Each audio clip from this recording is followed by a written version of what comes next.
How many times have you guys heard you need to warm up before you draw? I usually warm up before I start a drawing session. Should be your warm-up. On how to warm up for drawing. If you go by the hundreds of art videos out there, you may believe it's simply doing some cute exercises to get your arm warm and your eyes judging space, but not much else.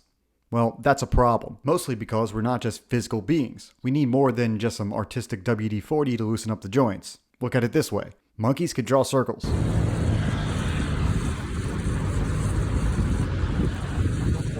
Which is cool.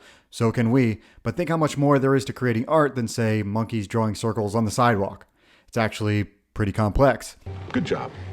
In this video, together we're going to craft a new type of warm-up. The perfect warm-up. One that will guarantee you to change your perception about art making and your daily process, and if implemented, it will level up your abilities in making great art. So why warm up to begin with? Because you might be thinking, wait a second dude, I just want to draw some anime characters or whatever. And the truth is, if all you want to do is draw a one-off piece of fan art or mess around, go for it. This warm-up business is for people who want to paint or draw and are determined to get good at art in the near future. But even if you're passionate about drawing and making stuff, is this warm-up thing really that important? I don't want some cumbersome, long, drawn-out process that I have to do every time I want to sit down and sketch. Well, just like having to schedule out your day for the first time can seem like a huge bummer because it's taking all the fun out of living, Dr. JPB would say, "It's not a bloody prison." And so we'll be designing a warm-up routine that you'll actually want to do. Plus, this idea of a warm-up, you're probably already familiar with it. For artists, we need a warm-up to let ourselves know that we're about to do something cool and that we mean business. I don't know about you, but I find that usually my first drawings of the day are really not that great. And depending on a ton of factors, I either slowly draw better throughout the day or it ends up discouraging me enough to say, screw it, I'm gonna work on something else. Man, this is not ideal for obvious reasons, but that's where our warm-up comes in. So let's make this damn thing. First, we have to ask ourselves, what do we use when we create quote-unquote some good art? The obvious first answer is the physical movements required, like physically dragging your graphite or brush or tablet pen over a surface. This is where most art teachers direct you to doing some exercises to begin the hand-eye coordination and getting loosened up for the main art activity. But what other aspects are we missing? I think a big one is creativity. So I like the definition of creativity being the spark for an idea or the openness to ideas that solve visual or narrative problems. But how do you get your creativity flowing? Well, there are actually people that research this stuff, and let's just say focusing on creativity is something we really need to include in this warm-up. Another factor that most people don't include in warm-up instruction is the motivational or goal-oriented angle. Mostly because if you're motivated, it makes this whole creative process easier. But the final piece of the puzzle is framing. It's how you view creating art. Is this art time you're about to do a drudgery or an obligation, or is it some paradise for your creative self? And this brings up an interesting word, fun. Fun is the state of being that sets you up for the correct framing no matter what happens during your art session. I don't know if you guys were counting, but that's 4 big categories we should be addressing in some way when we want to create a well-rounded warm-up. So let's start adding the actual exercises that will go in the warm-up. But before we do, please consider warming up to hitting that subscribe button. I'm aiming to bring you guys some wild videos about art and comics, storyboards, and storytelling, so don't miss out. The goal here is to keep it enjoyable and hit all 4 of the categories we just mentioned. I'll be keeping track of how long each exercise takes and adding it up to make sure we don't go overboard. I'm thinking it's going to be like 10 to 15 minutes max. First, we need to warm up the main gears that we use for art making. Like we said before, most of us are using our hands and arms in like a seated position, but I suppose you could be doing art in some other weird way. Anyway, you need to deliberately move your body in the way that you normally would when you're doing your art creation. If you're a painter, maybe you can start your warm-up by doing long strokes on your canvas, trying to keep your pressure and your motion consistent. If you're a drawer person, like a digital illustrator or comic artist, you'll want to start by drawing and focusing on warming up each joint. So you'll be drawing with your shoulder and then drawing with your wrist and then maybe just your fingertips. And that's pretty much it. You don't have to get more complicated than just making the motions on the paper. And if circles are just too basic for you, then draw your favorite character. It really doesn't matter. Just keep it fun and focus on moving the parts of the body that you need to. This should only take a minute or 2, so I'll add it to the total. As you do these basic motions, you may want to do some extra credit by testing out your hand-eye coordination. To do this, just try to repeat the same motions exactly on the page. If you're making a straight line, try to make it look like it's one line instead of a frayed many lines. But no pressure here. There's no real right way to do this. Simply spend another minute or two stretching your core and your back, and you're pretty much good. So we'll add that to the clock. Next, to set ourselves up for a creative art session, we need to coax our artist brain into remaining as open as possible for new ideas and solutions. But how do we do that? We're talking about like the universe conspiring on our behalf if we let it. Research suggests that simply being in a state where our brain produces alpha waves will more consistently help us come up with great creative ideas and realize when that happy accident is staring you right in the face. We also can use exercises and short mini challenges to get our minds thinking creatively. Let's start with one that concept artists use a ton: combining two unlike things.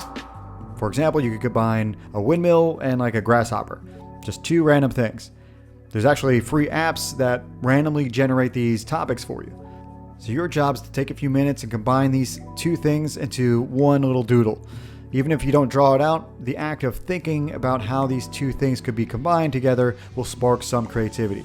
And no matter what it is, there's no pressure here. No one will judge your windmill with legs or whatever. Another exercise is to take a design problem and reframe it as a question, like how you would solve a riddle. In fact, if you ask yourself a silly question, even if there's not an answer to be found, it can give yourself permission to be wrong, which is actually a key to creativity. Some questions could be like, what kind of a tree would have a stubborn personality? Or what's the worst time in the day to eat breakfast? Simply coming up with a problem like this can pique your interest and start your mind to think creatively. And last is an exercise to help your spatial thinking. All you have to do is a small challenge that activates the right side of the brain. A few examples are drawing cubes and rotating them in 3D space, automatic drawings, which is pretty much just a free draw time where you can doodle shapes and forms without any rhyme or reason. You can draw a perspective grid and place a few objects in a scene, or simply just staring at clouds and trying to make sense of the shapes is a great way to start thinking spatially. I would spend a max of 5 minutes on this, which brings our total to 8 minutes. Okay, these last two categories are more covert influences on our being. However, they are still very important. First up is to address your motivation or inspiration for the work you're about to be doing. You ever have those days where you just don't know why you're still continuing on this art journey in the first place? But I'm trying, Ringo. I'm trying real hard. It's kind of like this depressing place to be. Well, this is the part of the warm-up where we make sure our motivation is on point. What motivates many of us artists is being inspired by other art. In many cases, this is what made you start art in the first place.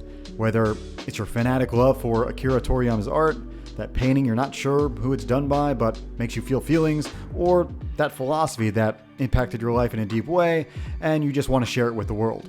Either way, these are the bases for your drive and inspiration. And to ensure you don't lose track of any of them, all you have to do is set yourself up and your environment for easy access to view them. So here's what you need to do. For each one of these subcategories of inspiration, you need to have a ready supply available in your work area studio. Do you have a favorite author, idol, or artist? I'd have their books and works, and even their biography on your shelf. Look to them and read how they work, solve problems, or simply gaze in awe at their masterpieces. The next category is goals that you want to keep really hyped about. What's that project you really want to finish, but it kind of scares you to think about? In order to never lose your passionate focus, you need to have a motivational anchor to that project. Something that will hype you up no matter what and remind you of how awesome it will be when you finish it. This can be a proof of concept sketch or some sort of design. It could be a vertical slice of development or a test animation. Or if you really want to get reliably crazy about hyping this up, make a trailer like I did. And sadly, because we're going to get copyright struck for the music, I heavily altered the song. But head over to my channel for checking out the full version of the teaser.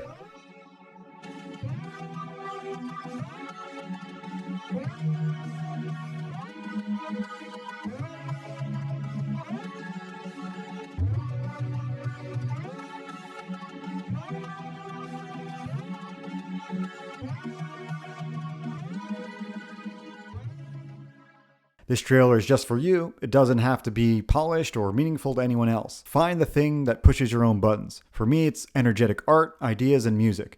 Next, you should always have your taste in view. And what I mean is to have your taste in art, style, or music, or whatever else, in view always in your studio.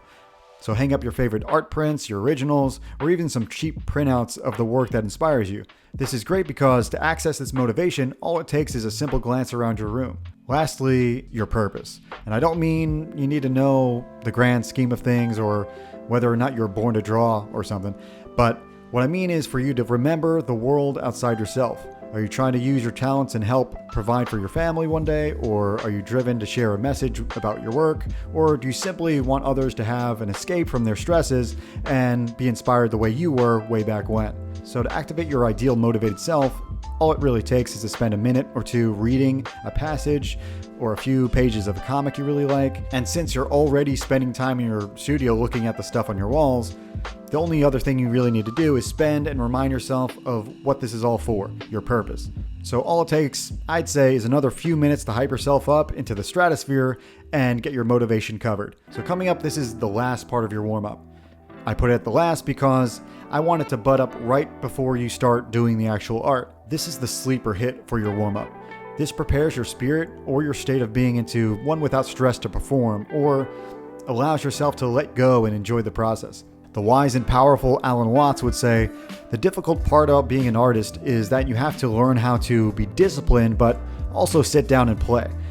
In other words, we as artists need to be able to regularly force ourselves to play. I believe there are many ways to get into this state, but hopefully the previous 10 minutes or so of your warm-up has already set you up for success. All I can do is give a few suggestions for this. First off, if you sit down at the drawing desk and you really just don't want to be there, it may simply be something off with your body or how you feel at the moment. If you follow the neuroscientist Dr. Humorman with his YouTube channel, you may have already heard that you probably can't change your mind with the mind.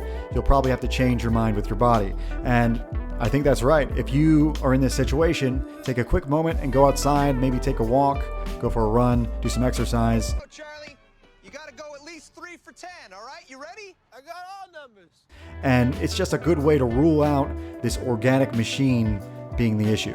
If you still feel off after this reset, you may want to postpone art till later in the day, or maybe take a 10-minute nap to reset and possibly get some extra alpha waves. Another good way to let go is to make a mental effort reminding yourself that the end result is not what matters. Stephen Pressfield, the author of War of Art, says that he prays to some muse every time he writes. And I say this every morning out loud. Paul taught me this. It goes like this. O divine poesy, goddess, daughter of Zeus, sustain for me this song. I'm getting goosebumps as I'm saying this. And so I kind of decided to take a week and give it a try. You guys should know, I don't have the name Good Joe on my channel because I'm all that good, but rather I put the pressure on myself to be good. And whether it's a placebo or if there's some sort of spiritual muse out there that's undiscovered, I find thinking about the muse actually does help release the pressure of creating good results, at least for me. The last way to let go is to simply remind yourself that these are just sketches. Sometimes I have to scribble some really shitty doodles and throw them away never to be seen again in order to force myself to let go. All in all, a couple of minutes to do this is all you need to frame your future work session to be a great one. And with that, we have all the components of our warm-up, and it comes in around 13 minutes. As you can see, it's much more involved than drawing some circles. I know that if you implement this, you'll have a much better chance of hitting the highs of creativity. Before I wrap up, let's give a few more tips and tricks for wrangling your unruly self into an artistic mind that you aspire to.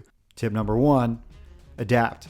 The easiest way to make a warm-up a crappy time is to not adapt to what you really need. The recommendation here is to take a quick account of how you feel the first thing you do when you get in your studio.